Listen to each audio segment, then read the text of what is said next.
coach decided that it's not worth trying and needed does last. As Kundinger still in the lead. Black classic run out of here.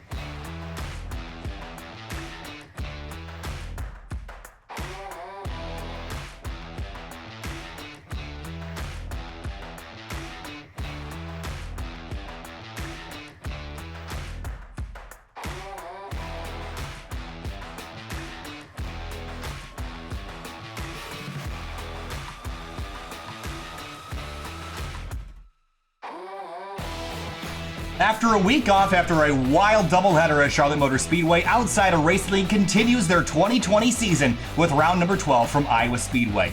Welcome to SimTV. My name is Kyle Heyer, joined tonight by Finney DeCuna and Joshua Banks as we head into the 12th round of the season. Finney, we came off of a crazy night of action at the Charlotte Roval and then the Charlotte Oval. Well, all hell broke loose at the 1.5 mile speedway in Concord, North Carolina. Tonight, I don't think we've completely gotten rid of all that because we're going to go short track racing, bumping and banging in Newton, Iowa.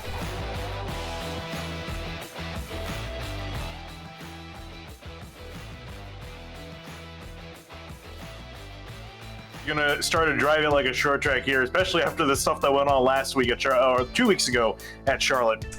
So we got Joshua Banks here in the booth. Josh, welcome to the SimTV booth for the first time ever. This is a heck of a place to join us for a short track race. Gonna be a lot of action tonight. Yeah, appreciate you having me in here, bud. I wish I was down at the track though, but due to internet and things of that nature, uncertainty, we're up here in the booth with you guys, and it's gonna be fun. I'm looking forward to it. All right, so we've got quite a bit of action ahead of us tonight. We're going to head down to the racetrack as qualifying has just begun for tonight's event. And Iowa Speedway, Finney, and tell me about this place a little bit. It's a track that's very similar to Richmond, but it has a lot of character and it's got a lot of multi-groove action, especially on this new tire model, which has been finicky to say the least on the ovals as of late. Yeah, absolutely. And we're going to expect that in the beginning of the run, these guys are going to be bottom feeding across the bottom of the track, trying to get as much speed as possible. It's the shortest way through the corner. However, once his tires start to wear out, it's going to be hard to get yourself down there. So a lot of guys are going to be, searching for grip in the middle, and maybe the middle of the high lanes. I doubt we'll see anyone up against the wall, but I've seen crazier things in the past. So, Josh, obviously tonight is going to be coming back to racing after a week off. I think everyone's had a chance to maybe cool off a little bit, but tempers are going to rise tonight as the night falls. Is this going to get easier throughout the night or get harder as the night comes down and the track grips up? It could go either way. It's hard to say because I was running laps earlier, practicing how the setup was going to run. It's definitely loose on cold tires, as we obviously would know. But I think that later in the night, like you said, the grip's going to go up, but the aggression's going to get a lot hotter because people are going to be pushing the car more with that grip. So we'll just have to see how the drivers react to it, even though we've had a week off, but they're anxious to get to racing. So looking forward to see how this goes out. And there's Yusuf Ghali, a brand new Grid Life Touring Cup paint scheme on this vehicle tonight, kind of the geometric pattern. And Grid Life Touring Cup, of course, the grassroots level racing series that was started in 2019. Their first round was at Circuit of the Americas in February, and we got the chance to commentate at Road Atlanta and Gingerman Raceway last year. They returned to action in the first weekend in June at Gingerman Raceway this season, so make sure you're following us on our Discord or on our new website, which is going up in the next few days, to keep yourself in touch with what's going on in the Grid Life world. But Yusuf Ghali only 12th best in qualifying right now, Finney, and not really an amazing run for him. We'll see if he can pick up on lap number 2. Yeah, really needs to start picking up as well. I mean, looking at the point standings, he's dropped back to 4th actually after what happened at Charlotte. And Bryce Cluse is taking his place up in the 3rd position in the point standings. We mentioned Bryce Cluse. He's had some decent runs here and there, but he's actually starting to be here and approach closer to our guys at the top of the points, Zach Carr and Connor Horn, 1st and 2nd. Well, we just mentioned Ghali was down in 12th. He goes 2nd quick. 19 thousandths of a second behind AJ Stravato is now watching Elliott Butler. A couple drivers that have qualified or have not qualified yet we need to take note of. You mentioned Bryce Calusa, but Angelo Ronis in this number 11. Note the green numbers on the side of this car. These are the Dash for Cash drivers tonight. If they win this race, they'll get an extra little cash bonus, but we have not seen anybody ever take this money, I believe, Josh. So this is going to be interesting to see if Angelo Ronis, if Bryce Calusa, or the other cars like Connor Horn that are running these numbers tonight, we'll see if they can break on through and get that Dash for Cash money.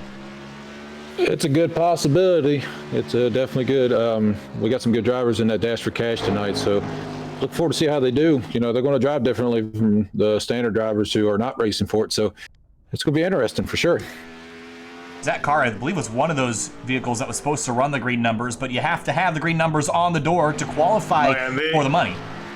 Yeah, they've enforced that in the past. I remember, I forgot which particular race it was, but there was one race where two of the guys didn't have a green number, and they said, yeah, no, you're not going to get any money if you win the race. So, yeah, you definitely have to make sure they don't mess around. They're going to give you the money if you follow instructions properly. Well, there's Connor Horn's paint scheme, another Dale Earnhardt-inspired scheme this weekend. And correct me if I'm wrong, and I'm sure, Josh, you might know this. That is one of the, was rated at one point, was considered one of the ugliest NASCAR paint schemes ever to exist.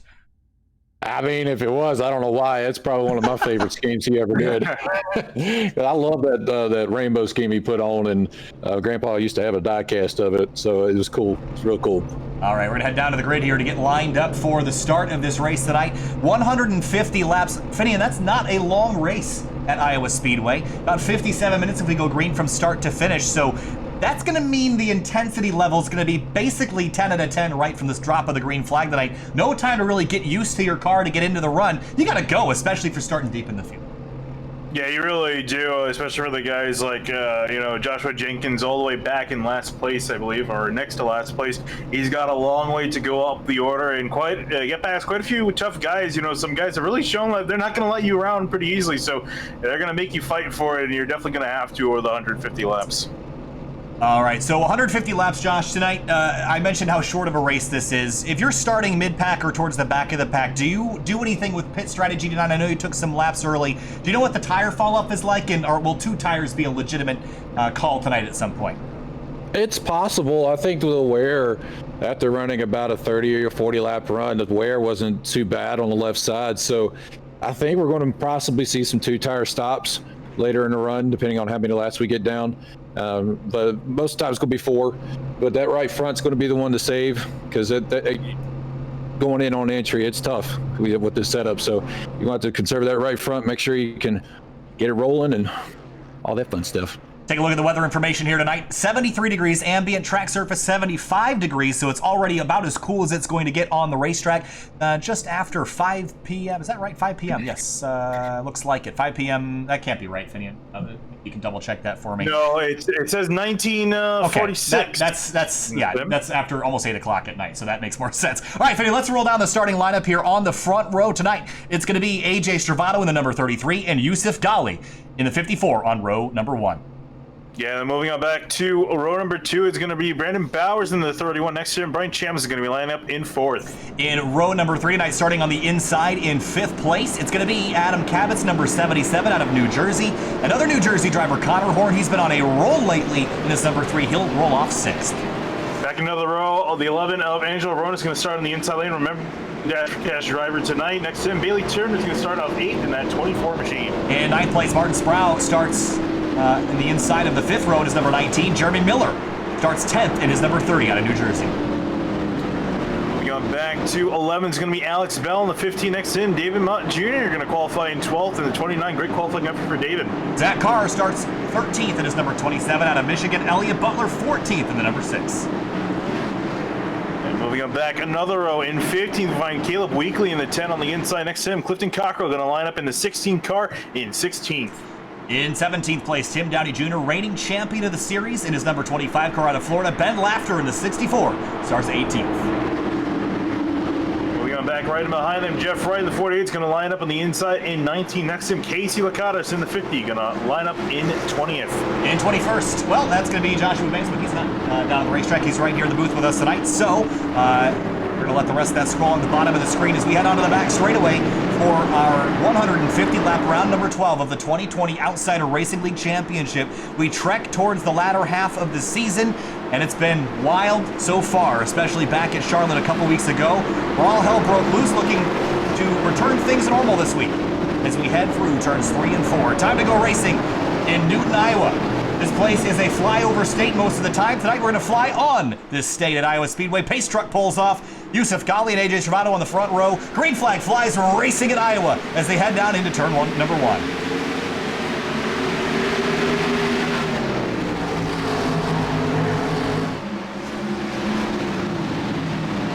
I'll be interested to see as we get going here, see how that top line works, if it's going to be the bottom or the top. maybe even that middle lane. Looking forward to see how these drivers adapt to that. If we even got to move. Yeah, and already starting to see guys trying to gravitate towards the middle lane, especially our leaders out at the top. Speaking of which, Gali doing everything he can to try to work around Stravato and trying to look around that outside as they go through 1 and 2. Yeah, I think that outside line is going to maybe come in later in the night, but I want to see how it works right now. And Gali's going to say nope. He's going to go to the bottom of the racetrack for the lead in 3 and 4. Gali on the inside, Stravato on the outside as they exit the corner and head to complete lap number 2. As they're racing side by side for the lead right there. Everybody single file on back. Still side by side for the lead. Oh, Gali gets a little loose coming off the corner. Lose a little time right there. Yeah, I'm going to fall on back in behind the 33 of Stravato, looking back at the 11. And that's Angelo Ronas having a pretty solid night at the moment, currently running in 6th after starting in 7th place. And you can see, yeah, like Josh was saying, a lot of guys getting single file out. I think this kind of now it's going to be a matter of finding where that grip is. Yeah, and I think the line is definitely going to move around tonight, so we have to keep an eye. There's been a lot of discussion in the iRacing forums and online about the tire not really allowing multi-groove racing. Well, that doesn't ring true here in Iowa. You can use different lanes because of the banking style here, and that's going to allow Connor Horn to maybe use the bottom, but later in this race, Cabot might be able to defend it even past the 3-car back on the high side as they make their way through 1 and 2, and Connor Horn's going to move himself into 4th if he can clear the 77. Yeah, it's going to be tough to hold off that number 3 car. He's going to try to dive it in there good, and he does. Gets him clear coming off of 4. Nice little pass there he did on the inside there. Cabot just probably let him go. But now he's getting attacked by the car behind him, which I can't see. I think it's Aronis. Gets underneath him there a little tight. Try to pinch him down a little bit. See if we get a good run on the outside, maybe hold him off. But Aronis gets a good run off of 2. See if we can get him going into 3 here. Yeah, and again, we have to remind ourselves, too, the fact these guys are running a lower spoiler and less downforce than we would at, the mile-and-a-half tracks. And, we see time and time again that the runs off the corner, especially being on the outside, is usually the place to be when you're side-by-side in a fight. Here, with the less downforce these guys have, clearly showing that inside lane can definitely still fight back. We've seen a few passes already down there. And Yusuf Gali putting pressure on Stravato for the race lead. Brennan Bowers, we've talked about him time and time again, always qualifies well, struggles to finish out races. We'll see if tonight is finally his night to record a top 5 finish up towards the front. Here comes Gali on the inside for the race lead through turn 1. Stravato's going to pinch him down to the bottom of the racetrack, side by side, inches between them as they come up onto the back straightaway. Bit of a bobble for the 33, but he's going to hold even now. The 54 clears him for the top spot. Yeah, really solid move. Looking back, here comes Stravato back on the inside trying to mount a run. Can't get it done. Nah, I couldn't do it that time. I think Yusuf just has a little bit more speed, and 33 does, so gets around him good. Now it looks like he's getting a little bit of a tag under Bowers. Let's see, but Gali definitely the fastest car right now. So there is Elliot Butler in the number 6 car right behind David Mott Jr. He qualified 12th. He's dropped a few spots. Here comes Tim Downey Jr. in this number 25 car. And I think this is something that we've been following all season long, Josh, is how the 25 hasn't really performed at the level we would have expected given his performance last season. I'm not exactly sure what's up with this driver and this team in general, because Halpern hasn't had a great season either. But both of them seem to be struggling a little bit this year. Vernon's been okay, like in the later run here, past few races, been running up front. But I don't know what it is. Just sometimes drivers have these bad runs, and they can't seem to get it back into gear. And then one race they'll start clicking, and then they'll just start rolling in. So hopefully tonight, Tim Downey can get a good run here tonight. Because running 14th, maybe get up in the top 10, get a good finish here. One driver we're seeing currently having a good night is Connor Horn. You see him really running that top lane. One of the only cars we've seen so far trying to experiment with that top group. A lot of guys have been kind of bottom feeding or running the middle lane.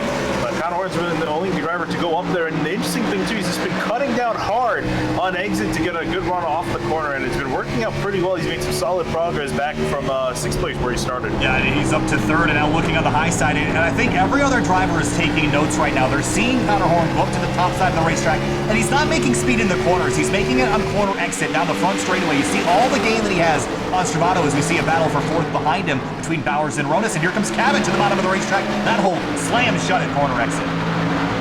Yeah, like you were saying, the top side is definitely coming in right now for Horn. When I was running laps, the entry was a little tight with this setup here, so maybe that top side is actually fit for it.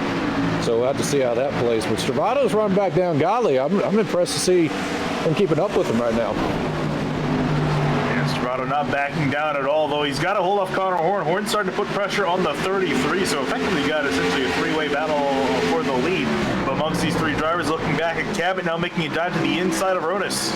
And he'll complete that pass at the exit of turn 4. Not quite. Now the 11 has decided to go to the high side of the racetrack and build up some pace. And they're going to run side by side down into turn 1. And there is Bailey Turner in the 24. One of the drivers that's been calm, cool, and collected and so consistent this year in this 24 car, Josh, as he sits in 7th after starting the night in 8th. Yeah, he's been running really good this season. I mean, like you said, calm and collective, you know, just picking people off when he needs to, and of course being aggressive when he has to as well, because I know Bailey, he's an aggressive driver and he's going to take what he can get. So, but right now he's showing some patience, waiting for drivers to, you know, maybe wear the tires off a little more than he has, and maybe get a spot as you see Cabot get a spot. Yeah, great pass by Cabot. Oh, not done yet. Ronis peeling back to the bottom into turn 3. Going to try to have a look, and even Turner is going to try to have a look up the inside of the 11 on exit after they come out of turn 4, but it's not going to be enough to go back single file. Up at the front of the lead right now, it's Gali, but Stravato and Horn and Brennan Bowers have all been faster than this 54. I'm not sure if Gali's burning up the stuff, if he's not totally comfortable yet, but he's been unable to drive away from Stravato. The sun in the eyes, is that a big deal, Josh, as we work into this race at lap number 17? As long as you don't look at it, I don't think it should be an issue. So, I don't think so right now. It doesn't, like, right at this point, it looks like the track's pretty shaded. But here we go. We got Stravato looking to the inside right now. He might be getting better runs, obviously, than Yusuf is. He just can't get that run off. It's a little tight right now, probably, so it's hard to get that clean run off when you're side by side like that. Yeah, definitely sunsetting here at Iowa as these guys duking it out for the lead. Surprised I actually haven't seen Connor Horn get the lead from these two. I think he really doesn't have much of an option with them side by side. Speaking of which, here comes Stravato back to the inside of Gali, and Gali just running that middle lane. Now we're going to see bottom versus the top because Gali has elected to stay and protect high. I think that's really been the true value of the high line with this newer package is, you might not be able to pass up there, but you can defend. That's what Gali's going to choose to do. It's going to wear out Stravato's tires a little bit as Connor Horn tries to sneak up the outside. Ooh, he looked driver's left for a moment, but didn't stick to it. Ooh. I wonder if he got a little loose right there. I don't know if it's possible right there at the middle of the straight, but the looks of it looked like it get a little loose. But Stravato, man, he's putting pressure on Gali. I'm impressed with Gali, the consistency coming out here, and that's what's going to be key is the consistency running good lap times around here. So just see what he does. He's holding out strong right now. Yeah, I think he was actually just trying to make a dive down into turn 1. I think he didn't want to pass up on that opportunity, but didn't feel he had a good run. So he's going to be a little bit patient here, running really well up in that third spot. And actually, you might have to look at back at Brandon Bowers in the 31. And Bowers, we've talked about him time and time again this season. Qualifies amazingly. He's probably one of the best qualifiers in the field. In fact, there you see it on the screen right there. Started up in third place. The finishers, though, have definitely going to struggle for the Coca-Cola machine. Currently having a really good run in fourth and might be looking at third. He's caught up to the 3. Look at this mess back here, guys. The 64 Ben Laughter. He is the cork in the bottle, as John Heidhoff would say, as they head down into turn number 1. It's Laughter, Wright, Calusa, Cockrell, Lacatus, Turner, Gagnon, and Sam Devonton. There's so many drivers in this pack here, Josh. They're fighting tooth and nail. This is back for about 20th spot. I was about to say when y'all were talking a second ago, I was looking back at this and I was like, "Daggum, they all bottled up." And Jeff Wright, I'm surprised as far back as he is right now. Maybe he just get a good Q run or something, but maybe he's just playing it patient, running some laps, getting logged in. But I was expecting him to be up front here soon by the end of this race because he's one of the better short track racers we have in this league. Yeah, looking at the battle for the lead between the 54 and the 33, it's going to go back out single file. But going back to Jeff Wright for a quick second, what was shown on the screen was actually a lie. He started all the way back in 28th and moved his way up at 19th. So he's on the move forward, albeit at a relatively slow pace, but he's getting himself up there. There is Clifton Cockrell in the 16 car. He couldn't buy any luck recently, been getting involved in a lot of other people's messes. And there's Steve Turner. It's been a long time since we've seen him in overall action. He's been back for a couple races this season, but he took a really long time off. And it's good to see him back here, and he hasn't had the best of luck so far in the Mission 22 Camaro, but 21st right now after starting in 29th. Yeah, we got a battle for the lead. AJ just dives it into 3, going to clear. Yusuf going on to 4. Like a boss, he's going to clear him up. Yusuf's going to try to get a run underneath. No, he's going to tuck it in right behind Stravato for going into 1. Yeah, couldn't get it done. Oh, now he's under attack. Here comes the 3 to Oh, the man. inside. They almost make contact on the quarter panel. Horn trying to turn that car left as much as he can. Oh, almost gets loose. Horn gets a Coming little off. loose, yeah.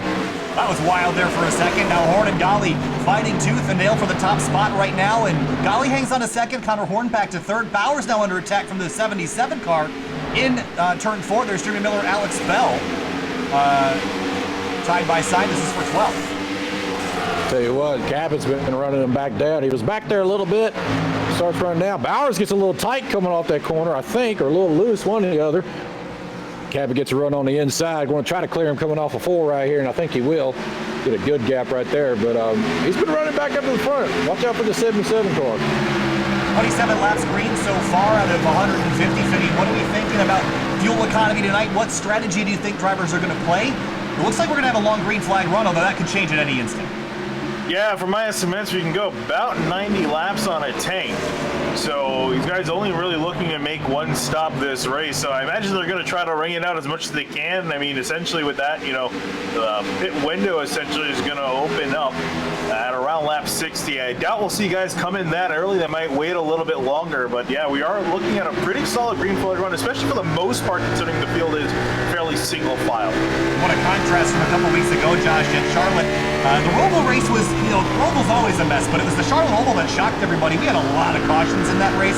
I think everyone had a week to cool down, but this is hard to do. Last time overall was here, we almost had record number of cautions. Totally different story tonight, and I'm not sure what it is, but they're doing a good job out there.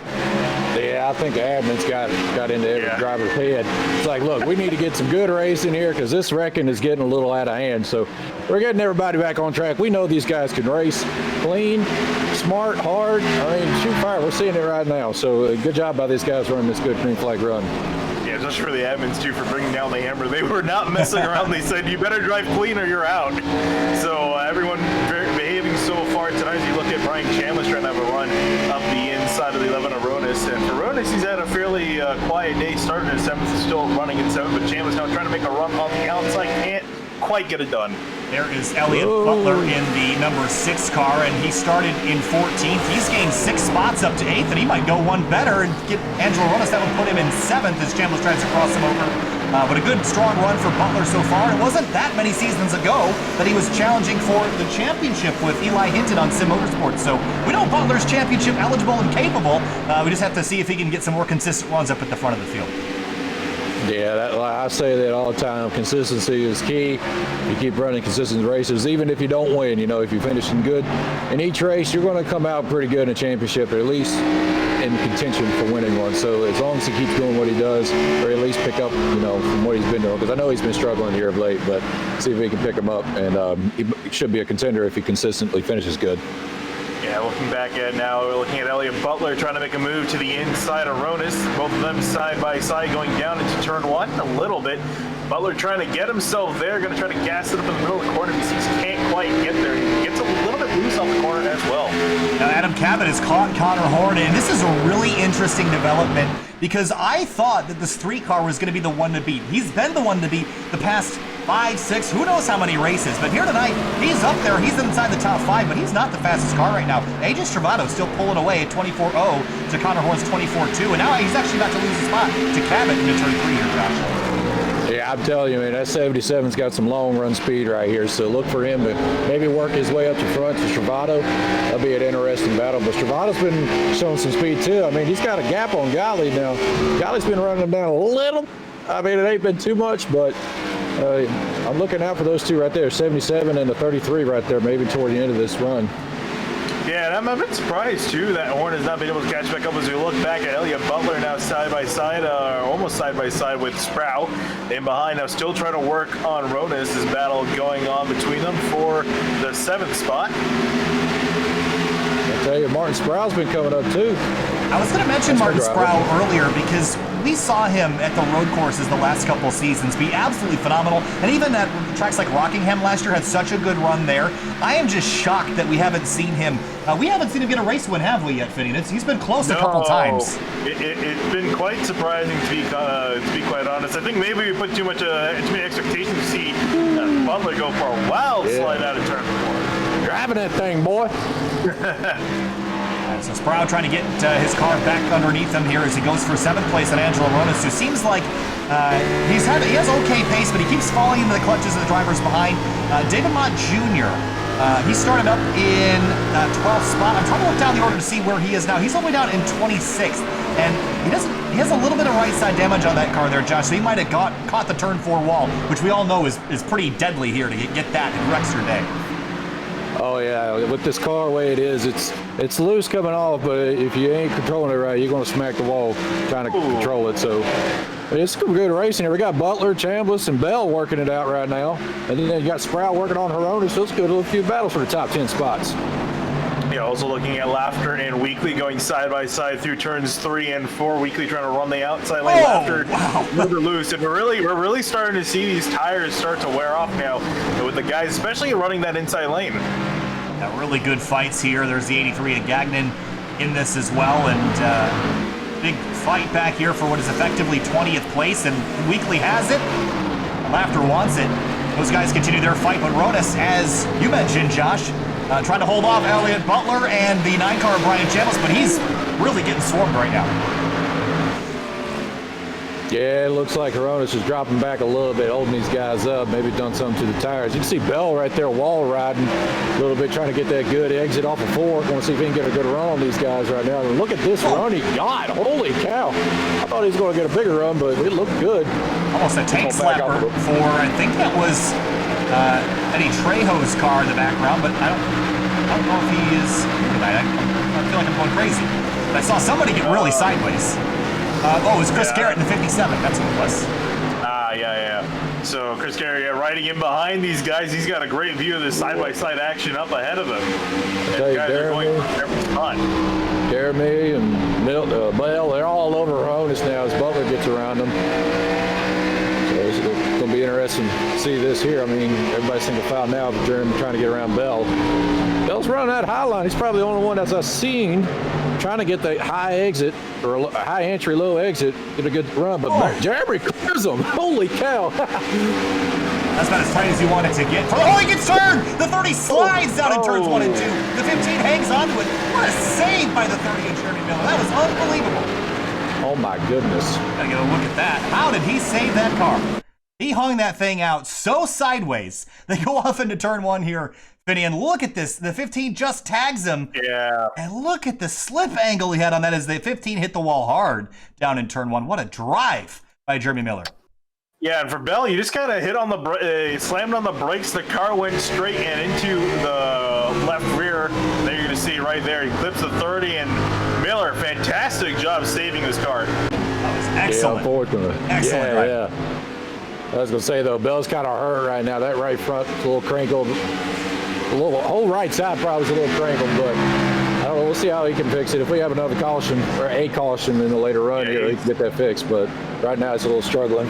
Yeah, he's definitely hoping that he can try to get that car fixed up. Looking back up to the front, there's a driver really, we talked about Stravato, we talked about Gali, talked about Horn, talked about Cabot. I think one driver we need to start talking about too, kind of in this mix for the lead, is Bailey Turner in the 24 car. And he's been having a pretty good run. He's caught back up to these guys in the lead. And this is essentially the 5-car breakaway we have. You can see these guys all almost equidistant from each other. And he's been making up quite a bit of time on the cars ahead of him. He's been faster than Cabot and Horn for around the last 5 or so lap, and even last lap through he's faster than Gali. So really starting to make up some ground.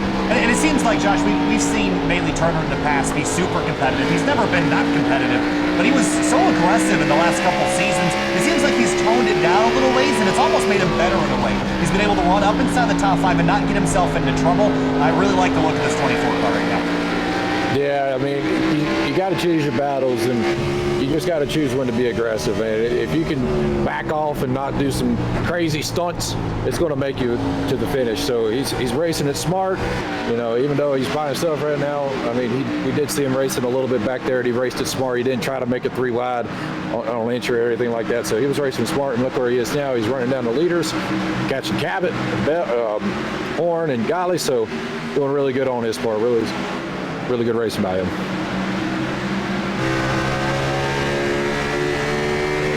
Angelo Ronas under attack from Jeremy Miller. There's Chris Garrett in behind as well in the number 57, but Miller goes to the bottom of the racetrack And going to slip up here. That's going to give Garrett a great run onto the back straightaway. Big slip by the 30. Fitting as the 57 takes a look for a pass here.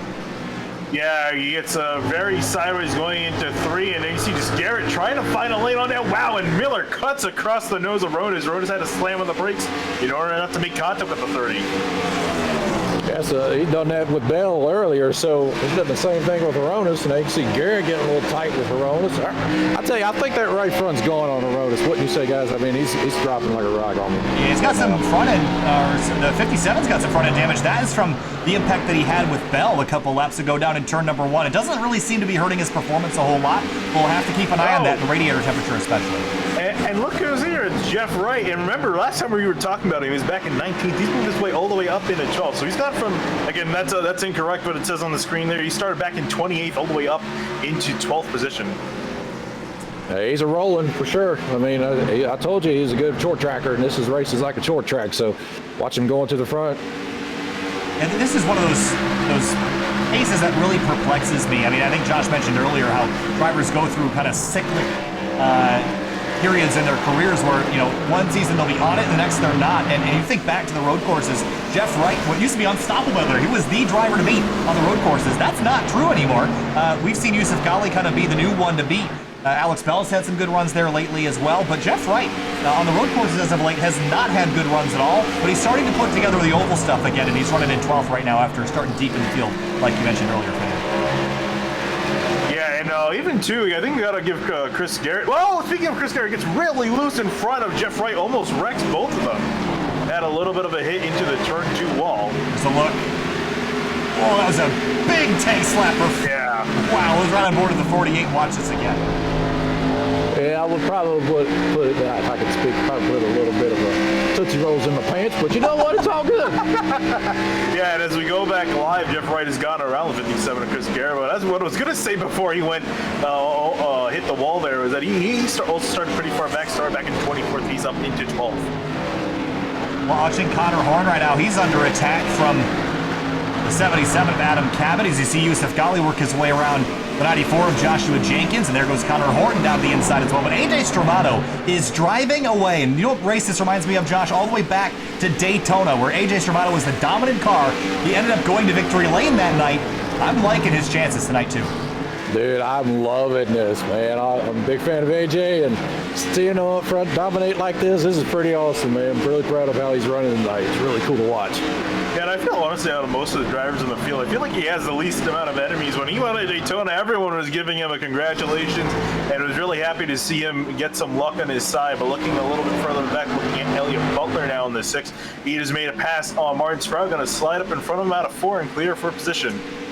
Looking up at Brandon Bowers in the number 31, starting to drift backwards, and I think if I mention this one more time, he's going to get angry at us for mentioning it, how good he qualifies, and ends up just slowly slipping down to the field. But it's not usually this kind of loss. It's usually a spin or a crash or getting caught up in someone else's mess. Meanwhile, we have a car on pit lane. This is Angelo Ronas here, Finney, and this is right at the edge of the fuel window. Is this a good call, you think? Is he going to go all the way to the end? Yeah, he's going to pretty much go all the way in, but like I said, this is very much on the edge. You know, my official number was 93. I just kind of turned it down to 90 just for simplification's sake. So yeah, he's right on the cusp of making it. But, you know, again, it's kind of interesting that the fact that he's going to be putting more laps on his tires. We're already seeing these guys get pretty loose, so he's going to have to manage his tires. You look at Connor Horn fighting with the 77 of Cabot as they're working on through lap. Oh, he's so close to the left rear. I'd say back to Aronis, you know, y'all saying he's pitting early. Probably good for the short run, but we saw how he was losing ground on the long run, so I don't know. He's going to have to really conserve his tires, especially that right front, if he's going to be able to maintain or even gain anything. So see how that goes. But as we're back up here to Connor Horn and the 77 and Adam Cabot, man, they're getting close. Yeah, they were really cutting it tight there, and you just wonder, the patience so far has been phenomenal throughout this field. We're past the third mark of this race. We're actually about 15 laps away from the halfway point. How long, Finian, is this patience going to last as the night falls and the intensity turns up? Well, for a lot of these guys, I don't really think they're going to have much of a choice. Again, we're kind of getting to the point where the field's really spreading out. Whoa! As you see Sproul get really close to the back bumper there. I'm trying to see who that is. Elliott Butler in the 6th car. Yeah, almost gave him a shove down the straightaway. These guys are in a pretty tight battle for that 6th place spot. I'll tell you what, right now, Cabot's looking underneath Horn right now. got lap traffic in front of him. Is going to probably use him as a pick. Oh, he got loose right there. He had a spot, but got a little loose, lost it. But I mean, that 77's coming. Corn kind of washes up a little bit. Here comes Cabot to the inside, looking on the back stretch side by side. We'll try to get him going into one, probably throw it in there a little bit. Horn's going to run that high side. Cabot's going to roll really good in the center. See if he can get some clear. He's going to let him go, I think. So get that spot to Cabot. Oh, he's not letting him go. He's not going to let him go at all. Back to the inside for Connor Horn into turn 1. Oh, they're going to touch. Slide up. Oh, don't spin him out, please. That was so close. I mean, they're playing with inches right now, and you just have to wonder how long. Like I said, the patience is going to last. I think they're probably having fun right now, but it's not going to be fun with 10 laps to go. It's going to be very testosterone fueled, very intense last couple laps, so we still have a long way to go. Yeah, even behind, Bailey Turner's licking his chops. He's trying to catch up to these guys. So we got a three-way battle essentially going on for third. And while this is going on, you know, Golly's trying to check himself out away from Cabot, although Cabot now looks like he might catch up to fifth and fourth. Yeah, I'm telling you, Cabot's got that long run speed. He kind of stalled for a second there, but now they're starting to reel him back in again. As you see, Yuza get a little loose right there. But I'm telling you, man, if Cabot can pick up some speed and have a good pit stop here on this one green flag stop, if we have it, I'd expect him in the 33 going down to the wire. Yeah, that kind of raises the question. You know, really, if both of you can try to answer it. You know, for Cabot, with showing some really good long run pace, do you come in later or do you come in early and, you know, hope that your tires later on are going to be better, considering he's shown that he can save the rubber? Well, if I'm the 77, I pit as late as possible. He's only getting better and better as the run goes on, so I would use that. There's very few drivers in this field that are doing that successfully, so I just wait till the tank is out at lap 90, then you got a 60-lap run at the end, and you're going to be flying. The tire fall off is not huge. It's about a second and a half throughout the run, but it's going to be significant enough where you can make up that time throughout the run. What's your thoughts on that there, Josh? Like you said, I've been bitten in the butt when I pitted late because of how much time you would lose, and in a second a lap. Oh, caution! Never mind. That's that idea. And trying to see where that was. I don't have a obvious car with the yellow flag here. Yeah, I'm gonna try to find it. Let me see if I can find it as well. Looks like, was it Bailey Turner? No, I don't know exactly why. Yeah, I'm looking myself and I can't seem to.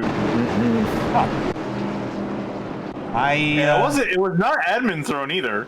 Well, that's peculiar. I can't find a single car that spun out or had an issue. Yeah, I can't. That's the first time I think we've ever had a caution where we didn't know what happened. Yeah, so iRacing taking a page out of NASCAR's book and throwing a caution for no reason. Well, that changes a lot of things because we had a couple drivers already hit pit lane. Brendan Bowers and Geronis was one of those, but everybody else is going to come back on down. That's going to really change how this race looks. Now, you can make it to the end on fuel from here, but so can Bowers and Geronis. The problem is they're a lap down. They're going to get the wave around, still be at the tail of the field. This totally changes the entire outlook of the race. Oh, definitely. I mean, I found your caution. Ben Laffer. Yeah, I just found it too. Yeah, Ben Laughter into turn 1. All right, let's go back and try to find. I'm going to try to get a replay of this a while ago. It wasn't much. Clifton got into him just a little bit, and it triggered that yellow, so it wasn't much of a spin. Laughter saved it, for sure. Here's a look. The 16 of Clifton Cockrell was behind him as they headed off into turn number 1. Was it enough to turn him dead sideways? Oh, come on. Yeah. That's what I'm saying. Yeah. Well, that was a caution for somebody. They were a little quick on the trigger up there in the David Hoots tonight. The trigger. We're bored. Throw that yellow. We want to see another restart. Well, we're going to get to see one as the caution is out for the first time today at lap number 69. Nice. As Jeremy Miller leads this race. Brian Chambliss is second, Casey Licata third. It's because the front three have not pit, and now they're going to hit pit lane. Miller just wanted to lead a lap, so that's going to leave AJ Stravano as the race leader when everything cycles back around here. And now the question becomes, if you're Ronis or Bowers, and I think we're jinxing Bowers just talking about him. What do you do now, Finian? I mean, you've got your strategy put in a hole. Yeah, well, I mean, essentially, you know, if we go green all the way to the end, which with this caution coming out, I have slight doubts of that. You know, essentially, don't have to make a pit stop. So, essentially, if it's going to go green to the end of the race, you got what you got at the moment. And this really who this plays into is the 77 of Cabot. We were talking just about before that caution came out how good, how well his long run pace is. So I think we definitely might have to keep an eye on the 77 if this does go green for a very long time. I'll have to point out, though, Connor did beat him out going in the pit, so he's going to be restarting on that high side, which may be good because we've seen that high side do pretty good on the restart in the initial start. So we'll see how that goes for him. But like we were saying this whole race, that 77 strong in the long run. So we're going to have to see if he's got the pace to keep up with these guys on this short run here. That's what's going to help him in the long run for sure. So I just wonder, now that we've had our first caution tonight, if we're going to see all hell break loose here on the restart. We've had 70 laps of really clean green racing, and I mentioned the patience earlier. I'm not sure people are willing to give each other a break. Now, we have seen people be able to pass late in the run, so I don't think there's a sense of urgency that you get at a 1.5 miler, knowing that your only opportunity to pass is right after the restart. But I still think, short track action, we still got 27 cars running. I think we're due for a couple more yellows. I'm gonna be Larry Mack for a second here. So, as far as trends of the race is concerned, we're comparing this track to Richmond at the Fuel Mission 22 Premier Series race at Richmond on Tuesday. We had only 2 cautions until about on the lap 150 of 200, and I think we had about 7 or 8 the next 50 laps. So I have a feeling things might get interesting here as we're just shy of halfway. Well, if you just joined us here tonight on Sim TV, if this is your first time being here, or if the red button is not gray, make sure you hit the subscribe button and join us here on Sim TV. We got lots of exciting stuff coming up this week and beyond. Tomorrow afternoon at 3 p.m. Eastern is the 6th round of the GT Rivals Championship. That will be at Circuit de Barcelona, Catalunya tomorrow in Assetto Corsa Competizione with SRO America. And then Monday night, Erska Series Racing. And we're going to be going to Montreal, Circuit Gilles Villeneuve for 3 Wide Racing League, their national series. Tuesday, Fuel Mission 22 Cup Premier Series action continues. And Wednesday, we're back with Redenzo Sports Car Challenge from Spa-Francorchamps. So a lot of good racing coming up in the next week, and followed by Thursday night Imola racing. Friday, Road Atlanta with the DC Region SCCA. So make sure you subscribe to catch all of that action as we come to the restart. Stravato chooses the inside lane here. We'll take a look at the weather before we get back green, and track surface temp has actually come up slightly because of the rubber and all the motion on the racetrack. But so far, clean and green. Lap number 74, 2 laps from halfway as they come out of turn 4. Pace truck is off. Green flag back in the air here from Iowa.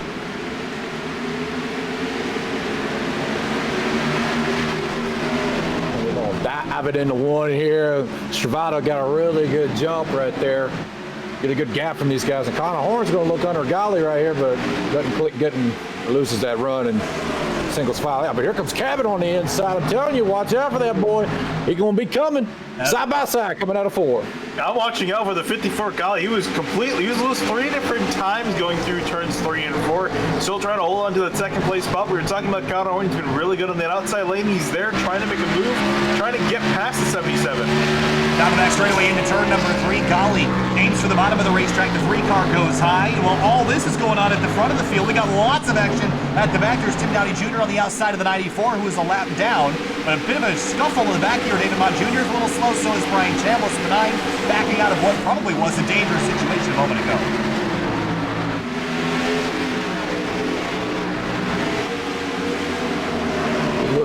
Look at now, we got Bailey looking underneath Jeff Wright.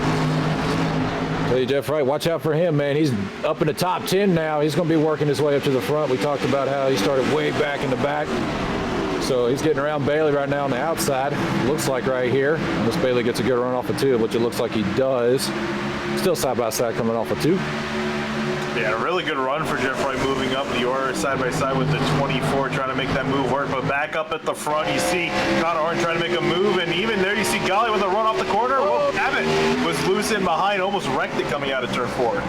Down into turn number 1, Stravato, Gali, and Connor Horn. Look at the mess behind him, behind Cabot. They're double wide, flying in formation. Jeff Wright, all sorts of out of control as they exit turn number 2. Card out of the inside. We haven't really talked about him yet tonight, guys, but he started 13th. He's a Dash for Cash driver, up to 7th as the 48 crosses him up out of turn 4. Yeah, that's a I think.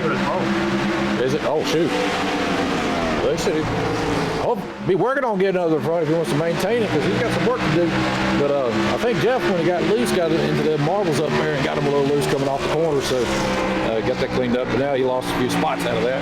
And he'll work his way back up. There is quite a few marbles around this racetrack. If we take a look at 3 and 4, you see up in the bottom of the camera shot there's a lot of marbles out there, and even into turn number 1, if you enter too high, Connor Horn flirting with it right there, those will send you for a slide. So make sure you keep yourself out of the stuff right up against the wall and keep yourself in the rubber as best as possible. Top 3, man. I'm running tight right now. Servato, Gali, and Horn. Cabot's falling back a little bit, but needs to be up there with him if he wants to make sure he gets that long run speed. And if we stay green, that is. So it needs a little work to get up there. But maybe backing off like now might come into favor and work out later in the run. Oh, spin! The 57 sideways at the exit of turn 2. Can he save it? He can, but the 30 car cannot. Miller slides and he saves it, but oh no! Right back across the track, gets clobbered by the 29, and Cockrell dives for the inside lane. He pounds the barrier on the inside of the back straightaway, and just like that, our second caution of the night is out. Man, took out a couple of cars there. I don't know if I don't think he held the brakes until like the last second, so I don't know if he was hitting the clutch or hitting the brakes out of pure scaredness or something. I don't know. Yeah, I don't know either. Yeah, I was surprised that was a wreck. It looked like he had it saved on that inside lane, but it got back loose and went back up in traffic. He caught the 57 in the left rear quarter panel, almost got through. Then he got hit by the 25, which sent him around. He comes back up across the racetrack, and right here, the 29 just drills him, and Cockrell just locked up the brakes, and I think that's what sent him into the wall. Yeah, I was listening on board with the 30. He just gave it some gas as he thought he was back straight, but I think the angle that he was at between the apron and the track, I think it might have gotten him loose, and he went back up into the racing surface. We're right on board with Clifton Cockrell. This is going to hurt. He went straight on into concrete down there. No safer barrier on the inside of the backstretch, and just wheel hopped it. Got into the concrete. Oh, we got a taker to stay out. Yusuf Gali stays out, while everybody else comes in the pit. Oh, that's really interesting. And we're kind of, 70 laps to go, so we're past the halfway point of this race. Now, Ghali's betting that tires aren't worth as much as everyone else thinks, and that he wants the track position. Brian Chambliss is also going to stay out. I don't know about that strategy, Finian. I'd rather come and take tires right now. Yeah, I mean, well, hindsight is 20/20. I want to imagine that he thought some other guys would stay out, but with the way it is, yeah, I mean, it's only a few laps, but, that could be all the difference, really. So we'll have to see once we go back green how it's going to play out for the 54, because he might have just gotten left out all by himself. And actually, I think... Oh, okay, I was curious to see if Chambliss would stay with him, but Chambliss now coming back down on pit road. Well, yeah, 13 laps isn't exactly a small number. I mean, it's not a huge number, but it's not really small. We see drivers burn off tires, and in the past, it's mattered. We haven't seen fall off be enormous here tonight, Josh, but I still can't get past the feeling. I think tires are going to be worth it in the long run here. Oh, it definitely. And running those practice laps, I felt a big fall off real quick, about 5 to 10 laps. So Yusuf staying out here, I don't really know the call, being that he already was in second, I think. So if you were probably 10th, 15th position and knew you had a good car, I would be okay with this strategy. But where you were originally, I'm not really 100% with this. So we'll find out how it pans out here shortly. When we go back green, it'll be about 25 minutes worth of racing left, which is not very long. We've had 2 cautions so far, slowing the progress, lap number 69 and lap number 80. So we come into the green here shortly, and now the other question is, what lane does Gali pick? We've seen the high side be pretty solid tonight, but do you think he'll just go to the bottom? That's what the leaders have been doing so far, Finney. Yeah, I think he might just go for the bottom. I don't think he's going to try anything too crazy. Honestly, I really wouldn't, especially considering the positions he's in. So I would just probably start on the inside. These guys are still going to be accelerating by the time they get to 1, so I think that's the safest bet to go around this track. Just have to see. I don't think there's a bunch of wheel spin here with this car at this track. And I don't think the tires are old enough for Gali that it'll spin. But I would choose that top just because with the older tires, probably get a better run with it being tight on the bottom with the right front and left front being worn out as they are at this point. Probably better off running that top side. Find out what he chooses here in about a half a lap. But the other Sim Motorsports driver, Casey Lakatos, is back in 15th place, running the Classic SimTV paint scheme painted by Jordan Ashland a couple seasons ago. That paint scheme won a championship with Eli Hinton, and of course he's 20th to 15th, so not a bad night for him. Just needs a couple more spots. Angelo Ronas is in 14th. How about Matt Wagner? We haven't really talked about him yet tonight, guys. Started 23rd. He's up to 13th in that Kyle Busch M&M's inspired paint scheme. Yeah, really solid run for Matt Wagner, trying to move himself up the order. And, you know, Tim Downey Jr. right ahead of him as well, having a decent night. Again, I'm still honestly shocked at the 25 performance this season, not been up to snuff. Really, in order to defend his title, I'm trying to actually take a look back where he is in the standings. It is definitely not high, I can tell you that. Well, Yusuf Ghali is going to elect for the outside lane for the restart. Not what I would have expected, but I think that's what Joshua Banks would have preferred there. So I guess we're going to see which works out. And I think the problem is that AJ Stravado has led most of this race tonight, and he's got fresh tires. He's also going to be in probably the preferred line at least one lap after the restart. So we'll see if he can hang tough on the inside. Yeah, we'll see. I feel like AJ's going to get around him very quickly. Just if Yusuf can get a good restart right here, get on with it. We'll see what happens here. Pace truck's going to peel off lap number 87 of 150. Green flag back in the air from Newton, Iowa. Outsider Racing League round number 12 of 2020. He fires back up, clears the 33 as they head down into turn 1. The big question is going to be how long is that going to be able to last as they come out of turn 2. Ooh, a few guys catching the ball, mainly Martin Sproul got a piece of that. So looking behind Bailey Turner, now looking to the outside of Cabot, and Elliott Butler, where did he come from in that 6? He's up here fighting for the lead.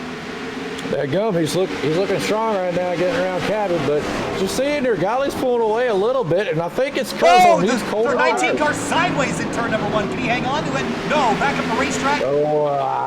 And they're going to all pile into in the back. The 27 is Zach Carr. He's spun up in the racetrack, and he's running really well in the points video, I thought, before tonight. That's going to hurt him. Yeah, and actually, looking back, the cause of the caution was the 27 car. Oh, boy. Let's go back and take a look. And he might have just shot himself in the foot with that. Go back and take a look. On the inside of the 19. Oh, yeah. Same thing we saw in our first caution tonight. And Sprout did an excellent job trying to hang on to it. Just ran out of racetrack before he slid back up.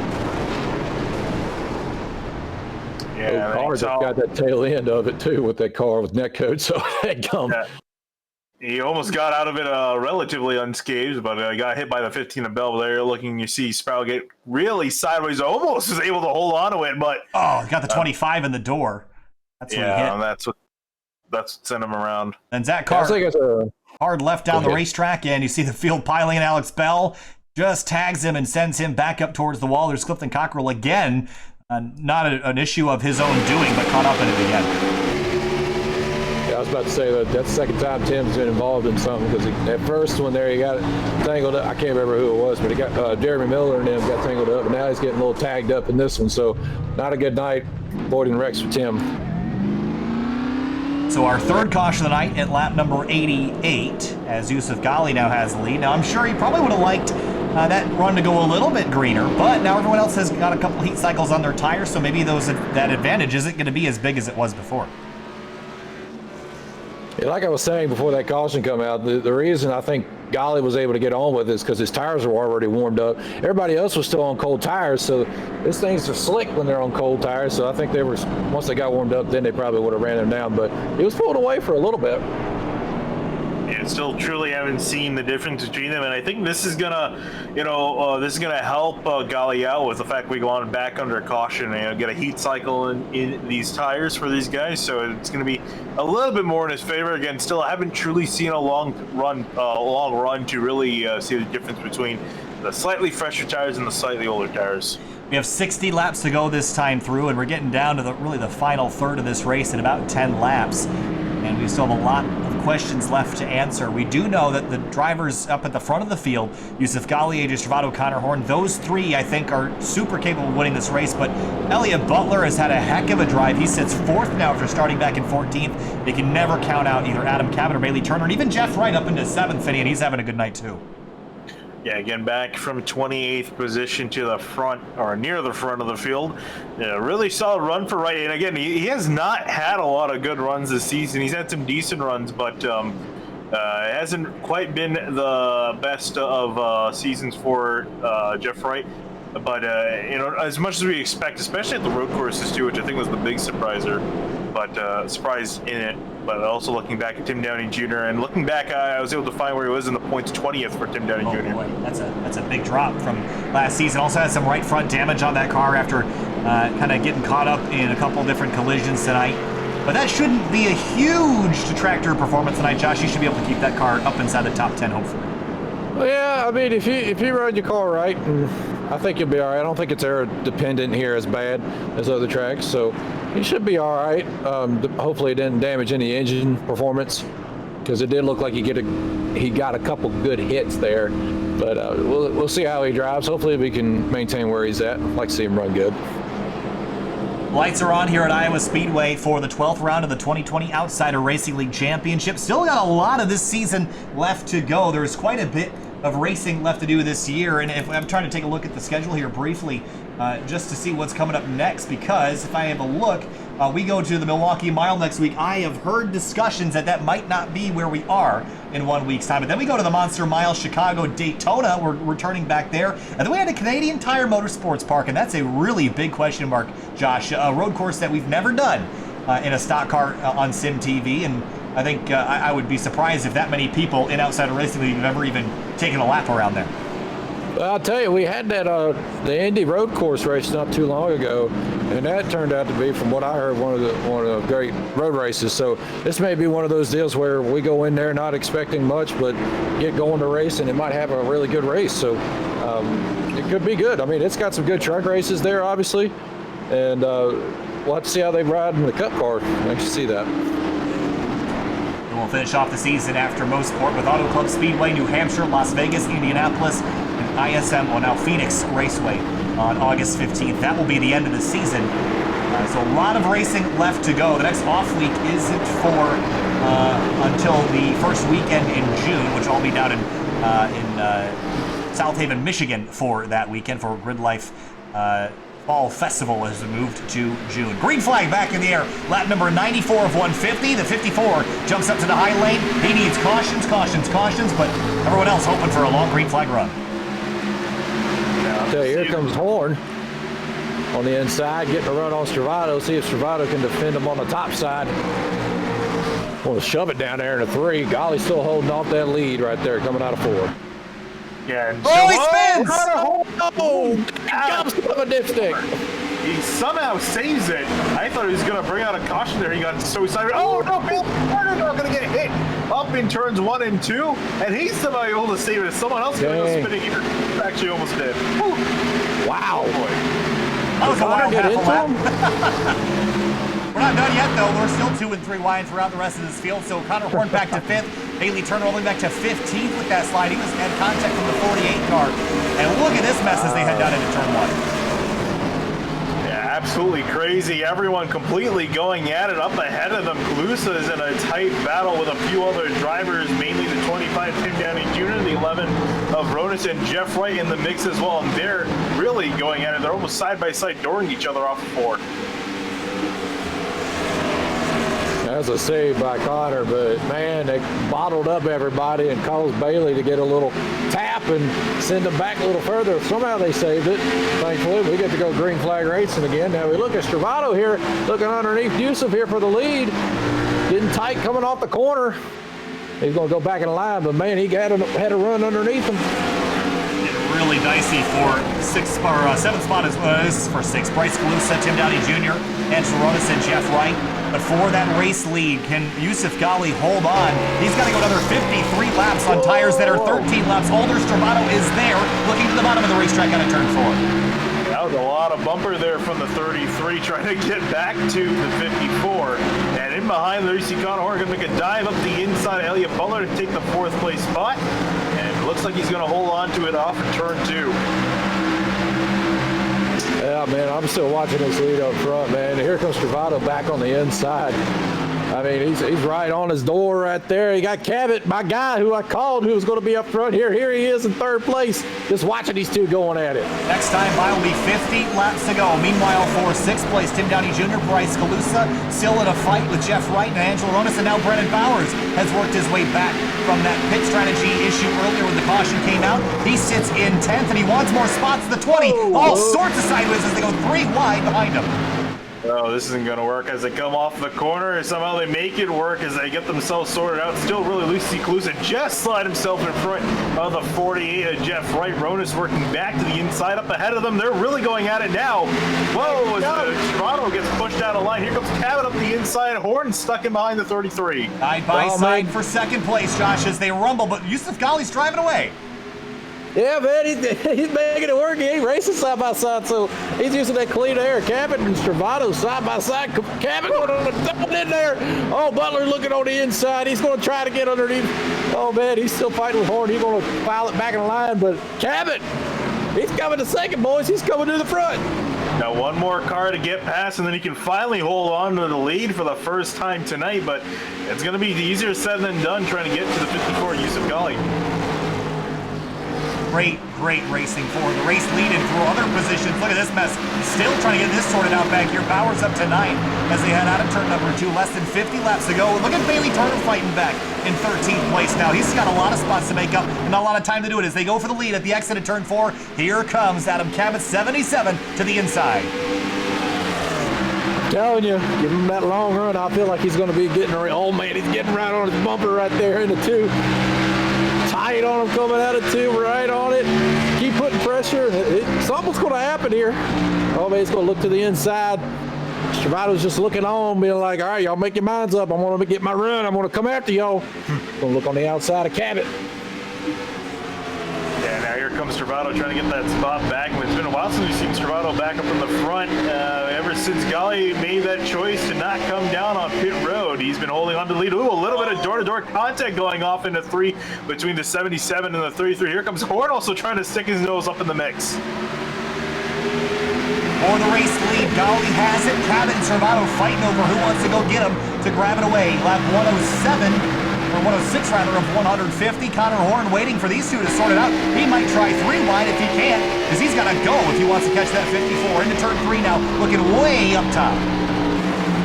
Yeah, he's going to try that high line like he did at the beginning of the race, maybe get the run off. But Butler looked underneath, but didn't have that run there. But man, these boys are racing harder side by side for 2nd place. Somebody's going to have to give up, or not give up, but somebody's going to have to make a move, get on with it, because Ghali's going to drive away if they keep running side by side, because they're going to burn their tires up just trying to get past somebody. Yeah, I think Ghali's definitely enjoying that. The fact that they're racing so hard, all 3 and really all 4 of them in behind him, as he's just trying to hold on to the lead with some older tires. But these guys completely going at it. Still no car decided for 2nd place. How long can they run like this without making a mistake? The tires are going to drop off. It's only going to take one slip up to take one of these drivers out of this race. We've seen it happen a couple times deeper in the field. I don't see it not happening at some point. Someone's going to make a mistake. It's only a matter of time. Look at Bowers sideways into turn number 3. Got Bailey Turner that 24 up the inside. Bowers almost gets into the 25 coming off the corner. He's able to just barely not make contact. Bailey Turner now going to make a dive into turn 1 to try to take the spot away.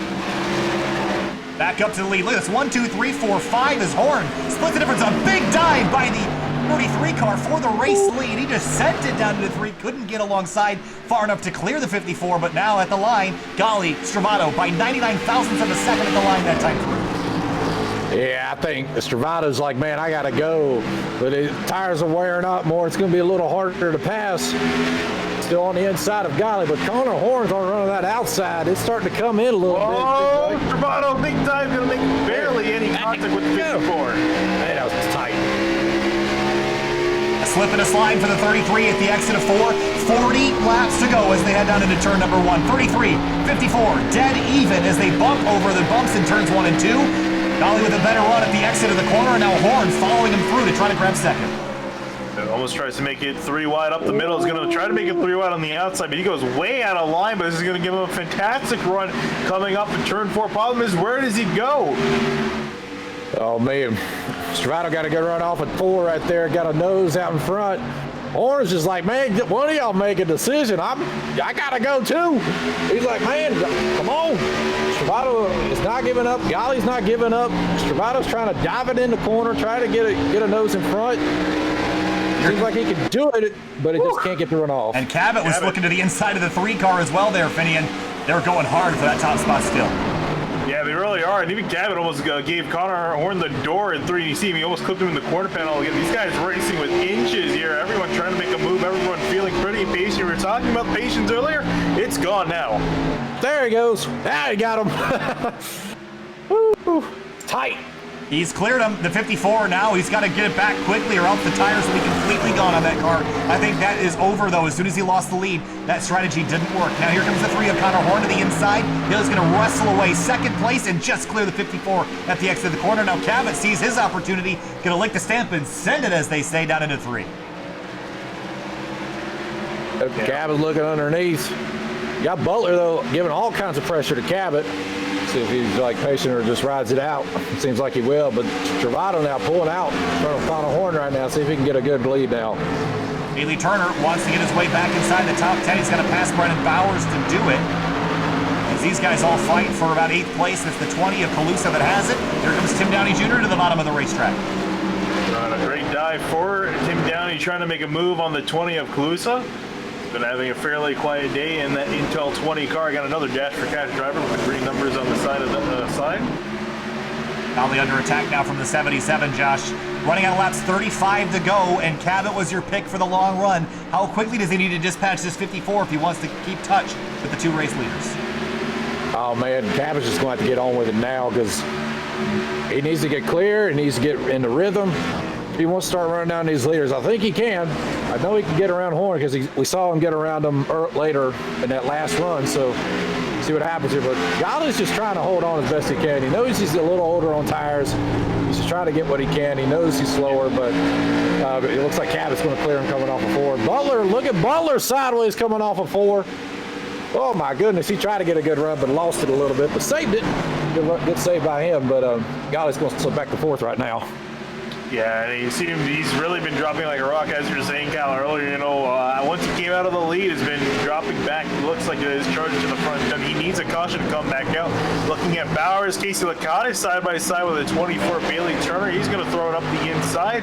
And door to door as they come off of turn 4. Turner's going to get a great run off the corner, up the head. Bowers now a dive to the inside of 25.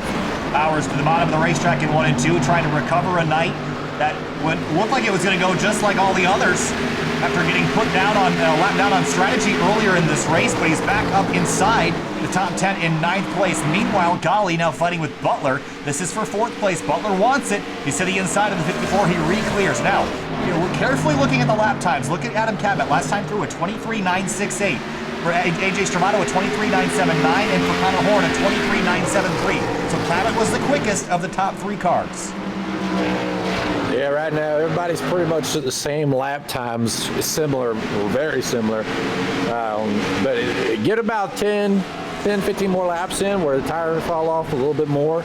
I'm seeing that 77 coming, man. And last time as it came across the line as well, Cabot was still the quickest of our 3 leaders, so he's definitely catching him. Looking at Bailey Turner now, trying to make a move. Look to the inside of the 25 on the back straightaway. Now deep dive down into turn 3. He'll clear him, put himself back inside the top 10 after that big scare after the restart a little while ago.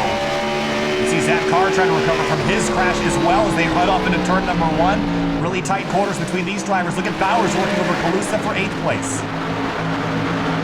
Yeah, Bowers is still trying to gain back what he lost. You know, he started up in 3rd. He's falling back to 8th now, but trying to get some spots back, running as hard as he can. But he's already, you know, he's still in the top 10, though. You have to give him that. So, I mean, props to him for that, not dropping out of the top 10. He's running hard as he can, so I have to give him that. But if we look get back up at Cabot, closed in on the Connor Horn. Now, here's the fun part. It's going to have to be get around Connor Horn, and you know he ain't going to let it go easily. So, be a good little race here for 2nd once he gets a good run, if he does, on Connor.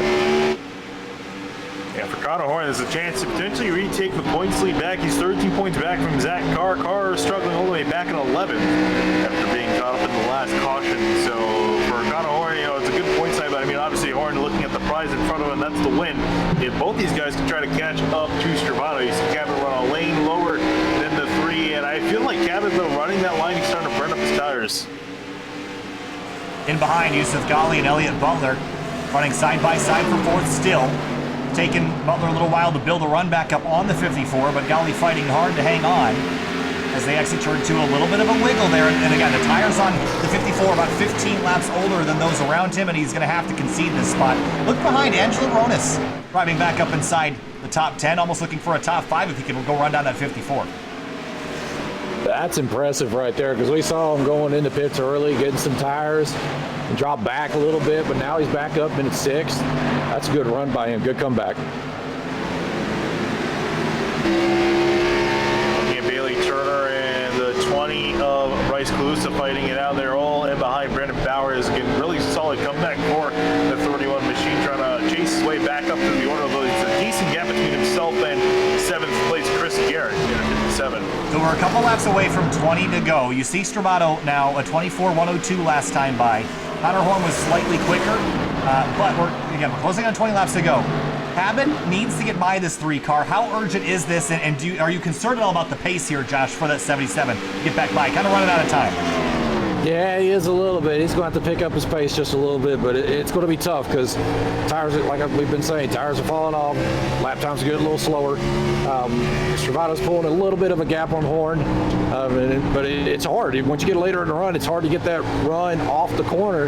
You can easily get it on entry, but you can lose it in a heartbeat on exit. So Cabot's just going to have to be consistent, run some good hard laps on what tires he does have, and just try to go for it, man. You got 20 to go, man. This is for the win. I mean, I know you're 3rd, but this is for the win. You got to go for it. I think now's a good time to do a Sim TV sound surge. Let's crank it up. Here we go.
Brandon Bowers had a big scare at the exit of turn number 2. Let's go back and take a look at that. He's got the 24 all over his tailpipes now. Here's a look, guys, as they exited turn 2. This was a crash. Have a look at this. Yeah, that was an impressive job wheeling that car back in the right direction, although as we were saying, he's under attack by the 24 Turner now. Trying to look up his inside as they come off of turn 4. Can't quite get it done, but still, that'll really heat him up for 8. Tell you what, we got Chris Garrett now trying to run down Horonis. Horonis still at 6, but Garrett's not too far behind. And Ghali's starting to fall back even further, and these 2 guys are starting to run him down. So expect to see some more spots lost to Ghali if he, if these 2 boys right behind him don't start racing. So see what happens here. So next time by 15 laps to go, AJ Stravado leads this race by 0.4 of a second. But I didn't think back to Daytona when Stravado was so dominant. I know it's a totally different racetrack, totally different circumstances, but this 33 car is looking really solid, and I don't see the 3 or the 77 with the pace to run him down and pass him. No, yeah, they actually started to fall back off. We were seeing the leaders converge on each other for a little bit, around 15 laps ago. Now it's kind of the opposite. Now we're seeing them kind of start to strip back out apart, or at least the 33 pulling away from both Connor Horn and Cabot. And here comes Cabot. You see him trying to have a dive up the inside. He's been working on this 3 lap after lap, but to no avail.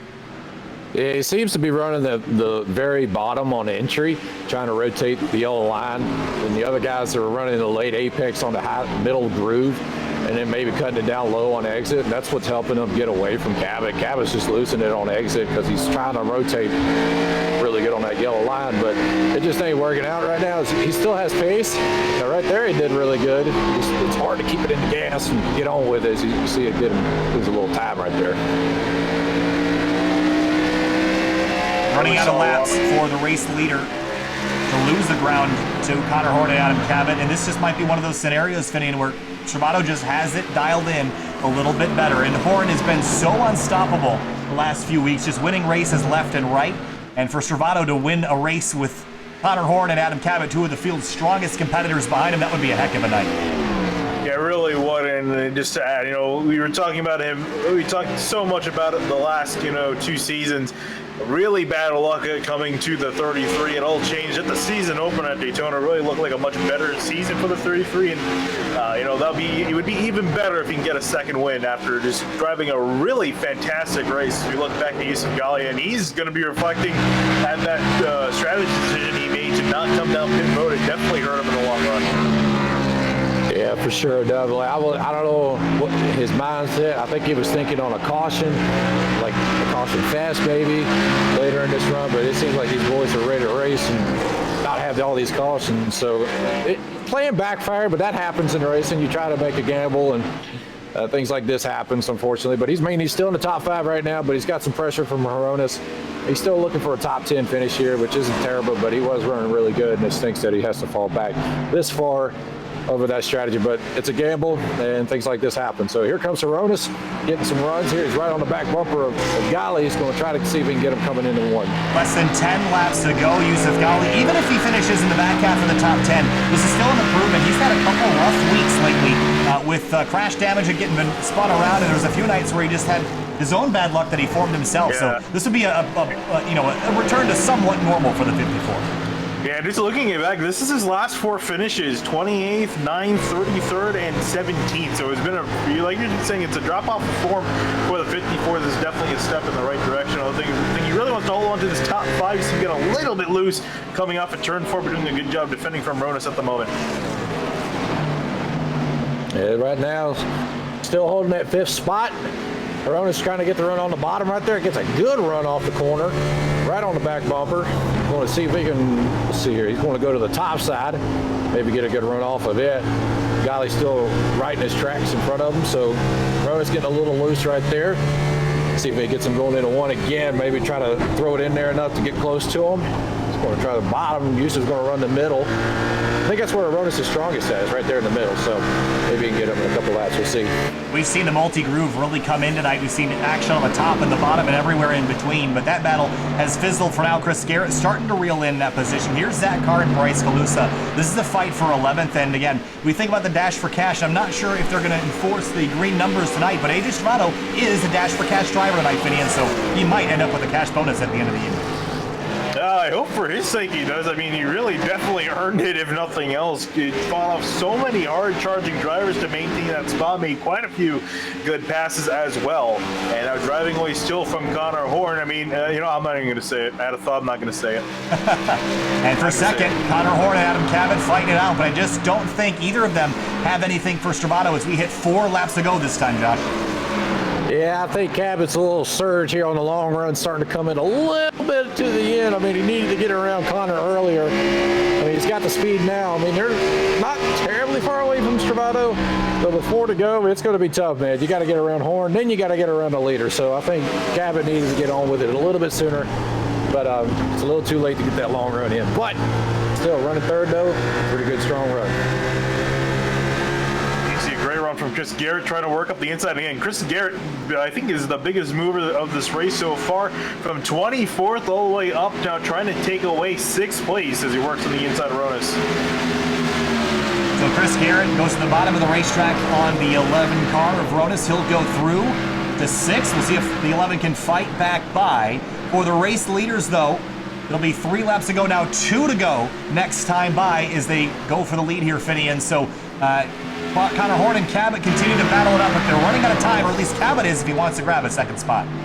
Yeah, and I think we're really looking at first place being decided at the moment. Now you see Cabot trying to gas it up on the inside as Connor Horn's trying to pinch him on down to prevent him from getting a run. He's got only really 3 more attempts to try to make a pass, and here he's going to go look up the inside as these guys coming out of 4. You're going to be looking at the white flag. For AJ Stravato, it's been a dominant night of racing. If he can get around 1 more lap, he'll add to the wins column this season for the number 33. Several seasons of bad luck in almost every race. It seemed like there was always a dark cloud over AJ Stravato. At Daytona this year, when the cloud dissipated, he went to victory lane. Cabot slipping and sliding behind Horn. Drives down into turn 3, but it's not going to be enough. AJ Stravato shakes away the cloud, and he'll win again in 2020, this time at Iowa. He's victorious at Iowa Speedway. Connor Horn in second place, and you're going to have Cabot round out in third. Great valiant effort from these guys. Yusuf Ghali going to come on fifth for Elliot Butler, who is fourth. Garrett back in sixth. Ronas seventh. Bowers in eighth. Bailey Turner in ninth, and Brandon Gagnon going to round out your top 10. But for Stravato, a really solid drive tonight. You see him getting a bump from Connor Horn in behind. And everybody loves AJ Stravato, and everyone's going to be happy for him here, Josh, as he gets another win this season. There's the 11 coming up to congratulate him, but this isn't going to be a popular win again, and he earned it. He drove forward. It was all fair, and didn't lay a fender on anyone tonight, and just did a spectacular job. Yeah, amazing run by him. I mean, like I said at the beginning of this race, consistency was going to be the key, and he showed it tonight. I mean, you had to run every single lap straight and not hit the wall and keep us from burning your tires up, and by golly, he'd done all that. Yeah, now he's going to burn them up. Yeah, I was going to say the only thing that could take away this race win is if caution came out. That's why I shut up mid-sentence with that. I didn't want to jinx him, but yeah, now I can say that the race is done. But yeah, again, really solid race for the 33. And like I said, it seemed like, oh, there goes. I was going to say he was getting rid of the dark cloud. Well, he just made one there by blowing the motor. But here's a look at your race results tonight after a spectacular round of racing, round number 12. How about that rebounding from the mess that was Charlotte? That was probably one of the best oval races I think we've ever seen. And 2 Dash for Cash drivers at the top of the standings, 3 of them in the top 10. That goes against the curse that we've seen with the Dash for Cash drivers lately, Finian. They seem to never get the results that they deserve while they're running the race. And I think, we're talking about it in racing. It's a superstition. Green's a bad color to have. I think, it might have something to do with it. It might, but for AJ Stravato, green is the money color for him tonight. And he'll bring his number 33 to victory lane. We'll let the results scroll through one more time. But Josh, what a night of racing we saw. We saw multi-groove action. We saw 2-3 wide, a couple of cautions to break things up, some green flag runs, and some strategy early in the race. Your final thoughts on this before we head to break to grab some interviewees. I mean, Iowa's such a good track on iRacing to run at. Like you said, with the multi-groove racing, people were running the very bottom, running the middle, sometimes the very top. This is probably the only track on it that you can do that kind of thing, and it's so much fun to watch the side-by-side racing as we saw. I mean, people weren't giving up spots very easily later in the run. That was fun to watch. They were slipping and sliding, getting loose off the corner, diving in the corner at times. I mean, that was tons of fun to watch up here in the booth for sure. It really was, and in just a moment, we're going to talk to a couple of the drivers that were up towards the front. I think we're going to talk to our third-place driver first, and that would be the number 77 of Adam Cabot, who is going to be joining us here in just a moment. And so it was the 77 of Adam Cabot that almost had second place and had a really solid run up inside the top 5. Adam, take me through your night. Yeah, I'm beyond thrilled with finishing third, but at the same time, it's tough being that close to tasting the win for so long, that last run. I figured something out in the bottom. Bailey Turner and I, my teammate, we practiced it a lot in this practice session before the race, and I don't think a lot of other guys were doing what we were doing on the bottom, and I wish I stayed with that a little bit more in the last run, and maybe I would have had something for AJ and Connor. But that was just so much fun racing both of them at the end there. And I'm beyond thrilled with third because last race I did here at VRL, I couldn't even break the top 20 on speed. It was the worst race I've ever had in either of these leagues. So I got to practicing and wanted to figure out what I was doing wrong, and evidently figured some things out. But overall, a really solid night, and hopefully this carries over to some of the other tracks we have in the schedule. Yeah, Adam, it was a really strong run tonight, buddy. Congratulations on a third-place run, and we'll see you next week. All right, thanks, Kyle. And I think we're going to talk to AJ Stroll. We got Connor Horn in here. I'll let Finian take care of this one. You don't get to talk very much, so I'll let you have Adam here, Finian. Yeah, hey Connor, nice to see you up here.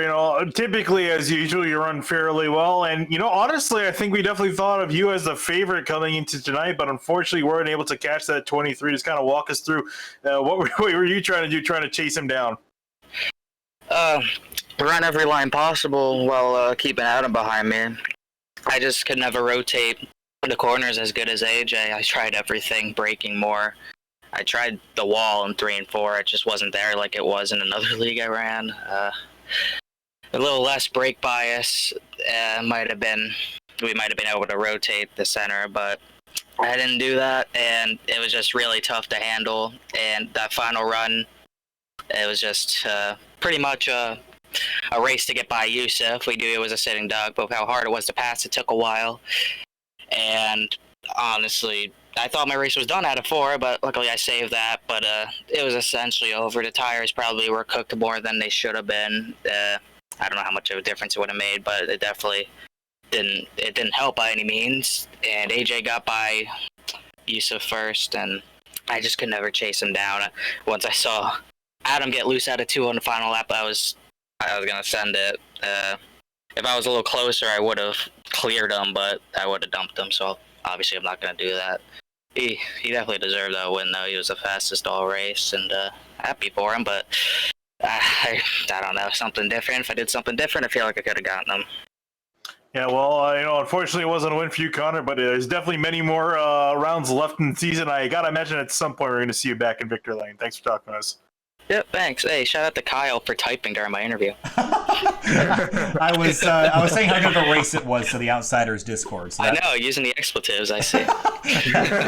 I'm not as clean and profanity clear as I usually am on the broadcast. But hey, Connor, congratulations. A solid run. Second place tonight. Yep, see you, man. Move on now to our race winner. That was the 33 of AJ Stravato. AJ, just like Daytona at the beginning of the year, a dominant run tonight, and it turns into a race win. You had the pace. No funny business tonight. You went out there and showed them how fast you were. Race win at Iowa. Yeah, man, that was a lot of fun. I want to shout out Connor, Cabot, Yusuf, top 4, man. That was a lot of fun. I was a really good track for me. I don't know, it just suits my driving style the way you kind of got to drive it. I kind of like a car that's on the edge, loose like that, and setup was plenty loose, so it suited my favor today. It seemed like tonight you could run high side, low side, and everywhere in between. Where did you feel like you were the best, and what side of the racetrack did you kind of go for when you were battling up at the front? Honestly, it's all about saving your right front and just making sure you keep enough pace behind the guy, in front of the guys and behind the guys. Just making sure you keep pace. But honestly, I was kind of running the bottom a little bit. I noticed you could save a little bit and just make sure you just let the car rotate a little bit more than you should, so you can get a straight line out. That's what seemed to work for me, and just making sure I save that right front and keeping it super low in 1 and 2. I found a little bit of extra grip that I think I had a little bit of an advantage over on the bottom of 1 and 2 there. And before we let you go, hey Josh, do you have any questions for race winner AJ Stravato? I don't know if he's still around. Am I coming in okay? I don't want to make sure. Am I coming in okay? Because I'm thinking a little bit. Yeah, you're sounding good. Okay. Well, all right. So AJ, your circle, how's it? Yeah. Good, man. Just want to give a special shout out to family, friends at home, all the buddies at home. Hell yeah, boys. Got you guys out there back at home. Just feels good to be back in Victory Lane, man. Daytona was a little bit of a controversial race, so to come out here and run kind of how we did and beat some of the faster guys, man, it just felt good to be. So now Josh is a robot. I think we'll wrap that one up there. Yeah. But hey, AJ, congratulations. A really solid run. No questions, no funny business, just a solid race win at Iowa Speedway. Congratulations. We'll see you next week. Thank you, boys. Can't wait to watch the broadcast out back. All right, we'll see you. Have a good night, AJ. All right, we're going to move on now to the kind of wrap things up here, Finney. In 150 laps at Iowa Speedway, one last roll down through our results. Again, it was Travato, Horn, Cabot, Butler, Gali, your top five. Thinking back to Yusuf Gali, a top five result, I'm sure that's going to be totally satisfactory just to get him back on track. Yeah, really. Again, after the performance in the last 3 weeks, it was a bit of a step down. So now he can finally get himself back in the right direction. Again, he lost third place in the points last week. Looking to retake that back and just kind of put himself back in a championship fight. And even, too, we were talking about, or I guess really haven't talked about Zach Carr, points leader of this race. It was not a good run for him, considering that Connor Horn finished up in second. He ended up rebounding back into 11th, but I think he's also going to be hoping to turn around his fortunes going into next week. All right, and taking a look at where we are next week, it's going to be next Saturday night. We'll be headed to, well, I'm not sure if it's supposed to be a secret or not, so I'm not going to say anything, but we have, our next round is supposed to be at the Milwaukee Mile. We'll see if that is the case, but after that, it'll be Dover, Delaware, the Monster Mile coming up on May 30th. It'll be Chicagoland Speedway, Daytona, and Mossport before the last 5 races of the season at Auto Club New Hampshire, Vegas, Indianapolis, and Phoenix Raceway. We're going to head off tonight, but you're going to see us again 3 o'clock p.m. on the GT World YouTube channel tomorrow for the GT Rivals Esports Championship at Circuit de Barcelona, Catalunya with GT3 cars for SRO America. And then Monday night, it'll be Erska action. They are going to be headed to, taking a look at the schedule, they'll be headed to Charlotte Speedway. I think they also have Ralph Shaheen joining them in the booth tomorrow right here on Sim TV, so that'll be a fun one to watch. And we'll also be live at 9:40 with 3Y Grand Nationals from Montreal. Tuesday, Fuel Premier Series action from Charlotte, just like Erska will be on Monday night. And then Wednesday, Rodenzo Sports Car Challenge heads to Spa. Thursday, Scars Ferrari Challenge from Imola. And Friday, Road Atlanta with the DC Region SCCA. Thanks so much for watching. We'll see you later and have a wonderful night.